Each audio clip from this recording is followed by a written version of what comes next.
கிறிஸ்து மலையின் மேல ஏறி இது மாதிரி ஒரு உயரமான இடத்துல இருந்து அவர் தனிமையாக உட்கார்ந்து பிதாவிக தேவனோடு ஜெபித்தார் என்று பார்க்கிறோம். ஒரு ஆவிக்குரிய ஒரு மண்டலத்தோடு ஒரு ஐக்கியம் வைத்திருந்தார். நான் இந்த உலகத்தை உண்டாக்கின பிதாவிக தேவன், இயேசு கிறிஸ்து, பரிசுத்த ஆவியானவர் அவர்கள் ஒன்றாய் இருக்கிறதை அவர் தான் மனுஷ சரீரத்துல இருக்கும் பொழுது இந்த உலக பிரகாரமான காரியங்களை தான் உணர்ந்து கொள்ள முடியும். ஆனா ஆவிக்குள்ளாக இருக்கும் பொழுதுதான் நம்ம ஆவிக்குரிய மண்டலத்துல இருக்கிறத உணர்ந்து கொள்ள முடியும். அதை உணர்ந்து கொள்ளதான் அதிகமாக நாம் ஜெபத்துல நேரத்தை செலவிட வேண்டும், வேதம் வாசிக்கிறதுல நேரத்தை செலவிட வேண்டும்.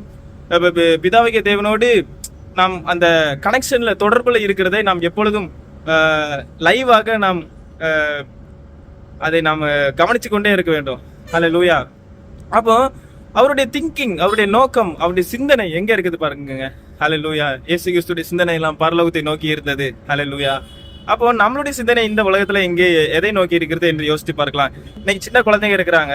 சின்ன குழந்தைங்களுக்குலாம் டிவி பார்த்து இந்த உலகத்துடைய விஷயங்கள் பார்த்து அவங்களுக்கு சும்மாவே வெளியே வந்தாலே ஏதோ யாரும் அடிக்கிற மாதிரி இப்படி இப்படி வச்சுட்டு இருக்கிறாங்க, எதுவும் தள்ளி விடுறாங்க. அந்த எதா இருந்தாலும் அப்படியே உடைக்கிறது, தூக்கி போடுறது, அந்த மாதிரிதான் சிந்தனை வருகிறது. அப்படின்னா இந்த உலகத்தை பார்த்து பார்த்து அதை பழகிட்டாங்க. ஆனா என்ன தங்கச்சி பையன் சம்டைம்ஸ் என் ரூமுக்கு வரும்பொழுது எப்பயாவது நான் பைபிள் வாசிக்கிறத பார்த்துட்டு அவன் என்ன பண்ணுவான்னா என்ன மாதிரியே பைபிள் எடுத்து ஓபன் பண்ணி அப்படி வாசிப்பான். ஹல்லேலூயா. அதை பார்க்கும் பொழுது அப்போ நம்ம என்ன பண்றோமோ அதை பார்த்து பிள்ளைகள் பழகுகிறார்கள். ஹல்லேலூயா. அவங்களுடைய சிந்தனை அதுக்கேற்ற மாதிரி மாறுகிறது. அப்போ நம்ம பிள்ளைகளுக்கு என்ன சொல்லி கொடுக்குறோங்கிறது ரொம்ப இம்பார்ட்டன்ட். நம்ம என்ன சிந்திக்கிறோங்கிறது ரொம்ப இம்பார்ட்டன்ட். ஹல்லேலூயா. நாம் இயேசு கிறிஸ்துக்குள்ளான காரியங்களை சிந்திக்கிறோமா, பரலோகத்துக்குள்ளான காரியங்களை சிந்திக்கிறோமா என்று யோசித்து பார்க்க வேண்டும். ஹல்லேலூயா. நீங்க இந்த உலகத்துல எதை வேணா யோசிச்சுக்கோங்க, எல்லாத்துலயும் ஓவர் திங்கிங் அப்படிங்கிறது ஒண்ணு உண்டு. ஒரு அளவுக்கு தான் யோசிக்கணும். அதுக்கு மேலே யோசிச்சா ஓவர் திங்கிங், மண்டை டென்ஷன் ஆயிரும்.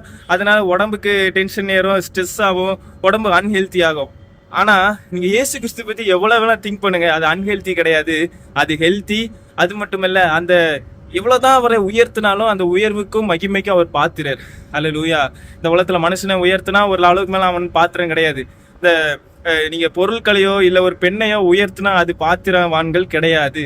ஆனால் இயேசு கிறிஸ்துவை உயர்த்தினால் அவர் பாத்திரவான். ஹல்லேலூயா. விழுந்து போன தேவதூதர்களை இது கடவுள் என்று நினைத்து கொண்டு அவர்களை உயர்த்தினாலும் அவர்கள் பாத்திரவான்கள் அல்ல. அவர்கள் நரகத்துக்கு நேராக போய் கொண்டிருக்கிறார்கள், மற்றவர்களையும் நரகத்துக்கு நேராக இழுத்து கொண்டிருக்கிறார்கள். ஆனால் இயேசு கிறிஸ்து ஒருவரே பாத்திரர்.